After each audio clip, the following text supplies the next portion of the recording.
Okay, yeah. So basically, yeah, what I'm going to be talking about today is how the War on Waste by the ABC back in 2017, season 1, how that led to so much behaviour change in Australia.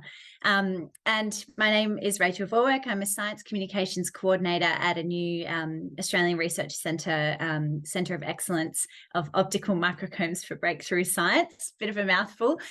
We've just started, and yeah, I'm really keen to be getting into that work. Here are my Twitter and LinkedIn details as well, and my email if you'd ever like to get in contact. So back for my master's thesis in 2017, I became super interested in how we can use entertainment to change environmental behaviours. And so there was this show that sort of took the world by storm at the time, and it was called The War on Waste.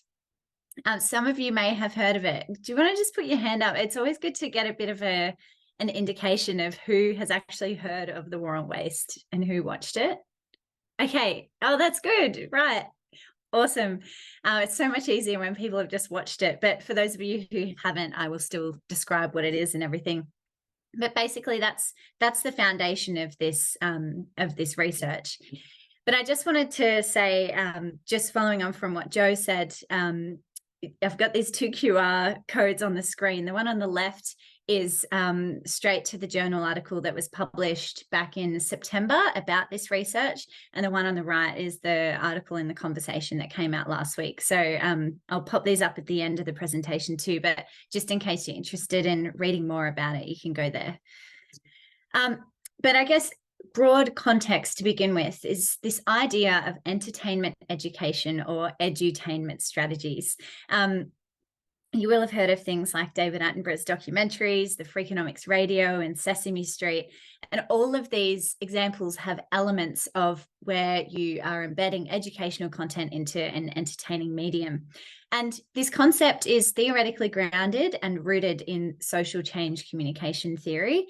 And it's this idea of having a predetermined educational or persuasive outcome in mind that you want your audience to do after watching or reading or listening to something. And it's not just been used in issues like waste or environmental issues, but it's been used in all sorts of things like educating people about reproductive health or HIV prevention, domestic violence, or agricultural development practices. So massive plethora of things that it's been used for. And it can be a range of things in rock music, TV, radio, film, print, theatre. So as a lot of you already know, the War on Waste is an example of these entertainment education interventions. So back in 2017, the ABC aired the 4-part series, and it got 3.7 million viewers in Australia. It had quite a splash when it first came out. And this person, Craig Rucastle, took on food waste, fashion waste, and plastic waste. And the ABC sort of talked about waste across all of their platforms, so including a podcast, an app, specific landing page, and the TV show itself. And it went a bit crazy. So after the 3rd episode, it had a lot of impact. This was in the week following it. It led to a federal government funding boost of $1.2 million for food rescue groups. It led to 400% increase in sales for Keep Cups, which is just outrageous. And it led to 1,000 cafes joining this initiative called Responsible Cafes, where cafes can sign up if they're going to give their patrons a discount for bringing a BYO cup. So it led to all of this widespread change. But how did the series do it? So this was completely in the midst of my Masters of Communication back in 2017. And I was thinking, this science communication tactic just has taken Australia by storm. How and why has it led to so much change? So the ABC revealed in a survey that they did after the series aired that 36,000 people did a few things. They found a few things. So females are at the front line of the War on Waste. Tasmanians are leading their mainland counterparts. Reusable shopping bags are still not an entrenched behaviour. Shoppers want non-standard fruit and veggies, and millennials, so these are people born between 1982 and 2000, are losing the war on waste. I found this really interesting and surprising. I thought that millennials would be sort of winning the war on waste. I thought environmental consciousness would be, conscientiousness would be on our consciousness. However, no, we were more likely to have thrown out rotting food, thrown out food scraps, placed recyclable waste into general waste, and purchased fruit and vegetables in plastic bags or trays, and less likely to have things like a compost bin or worm farm in their household. There was one behaviour, however, that the millennials were winning in compared to all other age groups, and it was using their own reusable coffee cup. So I saw this in that survey and thought, that is so strange. Why did the reusable coffee cup have so much cut through compared to every other behaviour shown in the war on waste? So this was my research question. And what I did, along with my co-author, Danie Nilsson from CSIRO, was come up with 4 key pillars that we can now use as practitioners to try and recreate the success of the war on waste. So what were the 4 key pillars? Well, I asked a bunch of millennials in focus groups to tell me why they thought that the war on waste had led to so much behaviour change, and particularly in regards to the reusable coffee cup. The first thing was the host. So Craig Rucastle was relatable, he was engaging, he was credible, he was provocative. One of the focus group participants said, "My favorite thing about the show was all the stunts that Craig pulled. It's classic chaser stuff, like the big rolling ball of plastic bags and the tram full of coffee cups. I thought that aspect of it was the most hard-hitting and interesting." So that Craig in and of himself was a major reason for a lot of millennials watching the war on waste in the first place. The second pillar was tone. So what the show did really well was position Craig Rucastle as having an equal footing with the viewers rather than preaching at them. And you might remember this feeling as well. You sort of didn't feel guilty when you were watching the war on waste. You felt more excited and activated to make change. So what did the focus group participants say? Well, they said, we feel like we have an equal footing with the viewers.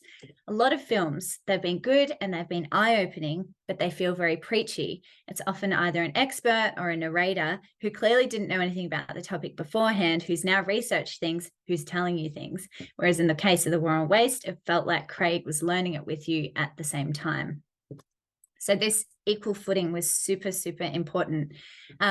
And we know that the commissioning editor, Stephen Oliver, after a conversation with him, he said, we worked really hard on getting Craig's tone right. So he was encouraging the audience to be part of the campaign rather than just lecturing people. So this was very much a tone that was very much, I guess, conceived in the making of the show, that then was executed really well and received really well. Another thing about the tone was that used this investigative style rather than a depressing one.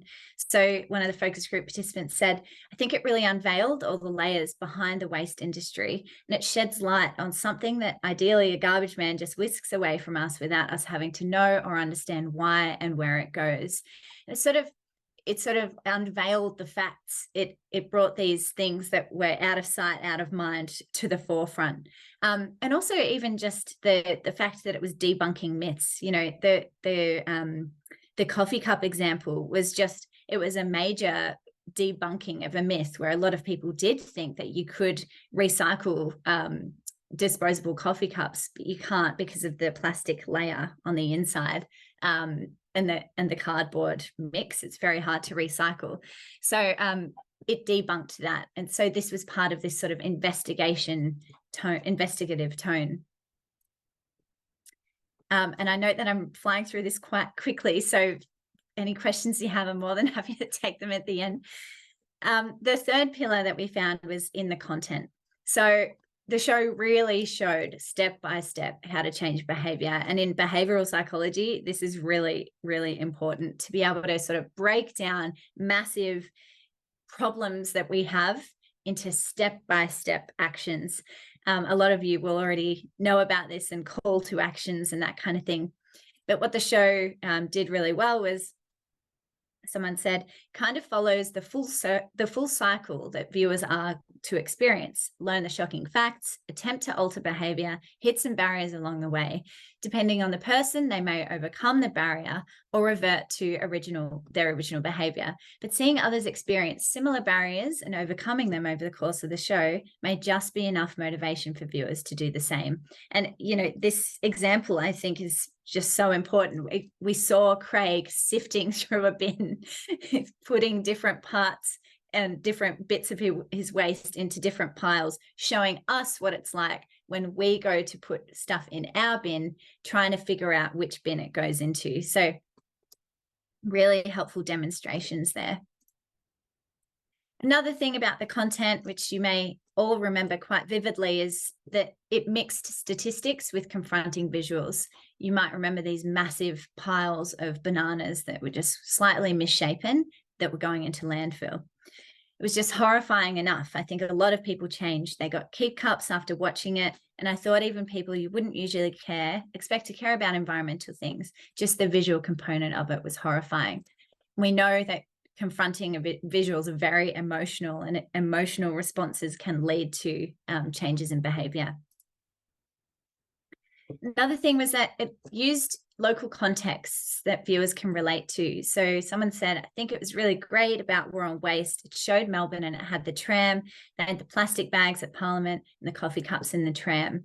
So yeah, we know in behavioural psychology as well that you're more likely to resonate with media that's closer to home compared to further away, and it's less relatable. So this was really clever that it sort of positioned itself in major cities around Australia. And lastly, in the content, it promoted action individually and systemically. So what do we mean by that?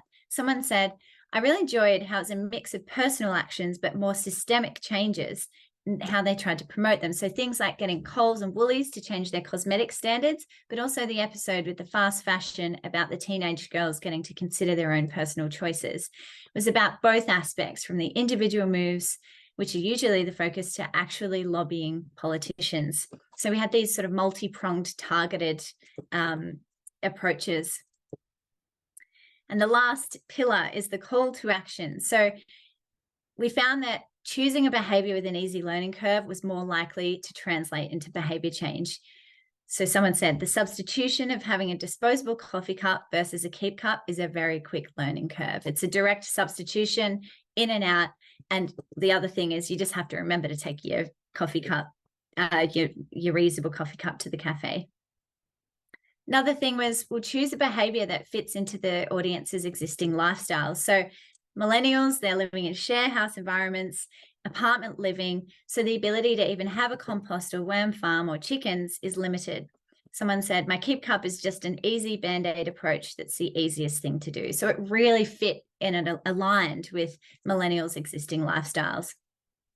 Lastly, this isn't just for millennials, I might add, choosing a behavior that's more visible rather than one behind closed doors. This is a human thing. We like to we like to show our environmental values through the things we buy. And I don't have one beside me, but imagine this is a keep cup. By holding this, it became a symbol of I'm environmentally conscious. And it sort of was a visible expression of identity. So basically, the keep cup just won on all of these fronts. But I think what it can teach us is that other behaviors that we choose to have as our call to action in these entertainment education interventions can be so powerful if we think of behavioral psychology in planning them. So the keep cup it was absolutely a match made in heaven for millennials because it aligned with their values, it aligned with their lifestyles. It was a really easy thing to do, not too financially off-putting, I guess.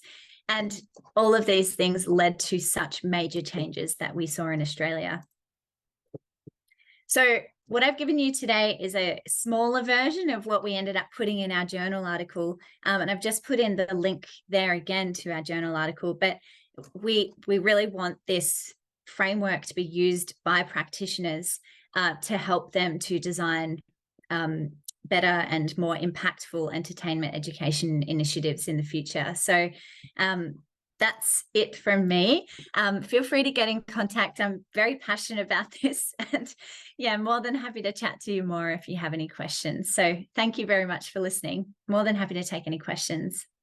Thank you so much, Rachael, for your account of your research, and congratulations on your recent publications and the fantastic attention that they're attracting. I think that Craig seemed just really surprised that you've done research on his work, which is awesome. Yeah, it was very interesting. I actually had been in contact with Craig since the start of everything. So during my master's, I was contacting him and said, hey, you might be interested in this 10,000 word thesis. And he suspiciously wrote back within, I think it was 15 minutes or something, and said, oh, interesting research. And I thought, I don't know if he's read all my 10,000 words. But yeah, he's been a really big support, as have ABC, and they're very much excited to learn about the research and how it resonated, how they can take it on for future shows too. Fantastic. I think it's really, really fascinating work. Tony says that it's really useful for teaching and education as well. Well done. I've got some great presentation comments. Indigo discussed shared how she thought it was about the millennials' lifestyle of, share houses and keep cups is one thing that they can do, which is exactly what you brought up towards the end of your talk. And Patrick agreed with that. Yes. And so your approach to say, when you're designing a behavior change program, to look at this behavioral psychology of the person is really a key factor. Yeah, definitely. And Danie, Nilsson, my co-author, is a behavioral psychologist. So her coming in and doing sort of this secondary analysis of all the research in the focus group transcriptions just made the whole science communication piece so much deeper, because she had this sort of behavioral psychology expertise that she brought in, and she's saying, oh, this is to do with social norms. And I didn't want to say those words because I felt like it's a little bit jargony, but just everything we found in how millennials were using keep cups was just so in line with behavioral psychology and how all of us as humans decide to adopt different things and different behaviors. So it's not just a case study to try and influence millennials' behaviors. It's definitely a case study that can be replicated in not only waste issues, but to other audiences as well. Patrick says he has a tough question for you. What can you take from your war on waste research and apply it to your science communication work at Combs? Or rather, how will you apply it? Yeah, really good question. Yes, I would say whenever I write anything and I'm doing science communication, I try and bring my audience along the journey with me. And I always try to meet them where they are. And then sort of, does that make sense? Sort of the same as Craig Rucastle brought us along the journey with him in meeting us at the start, where he said, I don't know much about waste. Let's investigate this together. And I try and have that tone in everything that I write to make sure that my audience feels like they're on this journey with me. And I'd say that's the main thing that I try and apply in my own science communication today. That's really interesting. And who is your audience at Combs in the work that you're doing there? Yeah, there are quite a few. I'd say researchers is a big audience, but the people who I'm probably trying to take on the journey with me are perhaps industry, who aren't as maybe technical as the researchers, even the general public, and writing social media. I always try and think of sort of the general public when I'm writing social media, to pitch it at, science interested people, but people who may not have technical expertise. So Yeah. Fantastic. And how did you come up with the idea in the first place to research war and waste? And what was the feeling about it for you? Yeah, good question. I remember a couple of my friends who were not environmentally conscious, I would say, in 2017. Suddenly we're getting keep cups, and they were just so excited about getting a keep cup and, you know, using it in front of people. And I was thinking, what on earth is going on? How did this happen? And so it was moments like that, paired with, you know, at CSIRO where I was working at the time, just really long lines of people holding their keep cups ready to use them in the cafe when they hadn't been before. I was looking around me thinking something's changing. And then I remember having to go back and rewatch the first episode of The War on Waste. And then I caught up. And the day after was episode 2 or something. But yeah, it was a very strange thing happening around me. And I thought, this is amazing that a TV show is leading to such widespread change. So you just noticed it around you. That's amazing. I noticed a comment earlier on, I think your LinkedIn. People are interested what it would be like today after COVID, where we were all told not to use our keep cups. How have people gone back to them? Yeah, I think maybe a few of you felt it as well, but I remember it was so sad the day I took my keep cup to the cafe, and then they said, no, we're not taking keep cups at the moment. And I thought, no, we've all developed such good habits, and now it's being taken away. Yes, we definitely we went back a few steps during COVID, and forming habits again is really hard. So I think season 3 of The War on Waste just aired a couple of months ago, and they really tried to get waste back on the agenda. It's I guess from a behavioral psychology perspective, it's really hard to develop those habits again, but also the trust again to make us feel as though that, you know, we are actually changing, knowing that we've gone so many steps back. So I'm hopeful we can get back to where we were, but it definitely is a bit of a climb. And do you think, Duran has asked about now post-pandemic, what the reception would have been to these episodes with people watching TV less and choosing on-demand viewing more? Yeah, it's such a good question. Already we've seen the ratings of this latest season just be nowhere near as high as season 1 and season 2. I think it was 3.7 million first season, 3.4 million, still over 3 million for the second season alone. And the stats of that are insane. It's like 1 in 7 Australians on average would have watched it at some point, maybe season 1 and season 2. Season 3 just hasn't had that much impact, as many viewers. So I think it's definitely had an impact where, there is definitely more people choosing on-demand viewing. Could have just been perfect timing before COVID. I don't know. I guess that's the only sort of baseline that we have. Season 1 and season 2 had such great reception and viewership, and then season 3 has been considerably lower. So it's a good question. Don't have I quite the answer. I watched the first episode of season 3, and I was so excited because there was someone who said their profession was a science communicator on that episode. So just watch it just to see science communication up in lights. Was it Lee Constable? Yeah, she was excellent. So that was excellent. And there's also fantastic research happening at the Food Waste CRC. So definitely. So amazing research. Thank you so much, Rachael. We look forward to seeing what you do next. Thank you. And I hope this reignites people's passion for their keep cups. And I went to a cafe on the weekend, and they gave me a 50-cent discount for my keep cup, and I felt so good about myself. So I want more cafes to do that. I'm yet to experience that. Tell me the cafe. I need to go there. It's actually Gloria Jean's. Okay. Big plug for Gloria Jean's. Yeah, that's awesome. I'll have to go there. I want that adrenaline hit. I want the endorphins. Factor. Yeah, Thank yeah. you so much, Rachel. That was a fantastic presentation.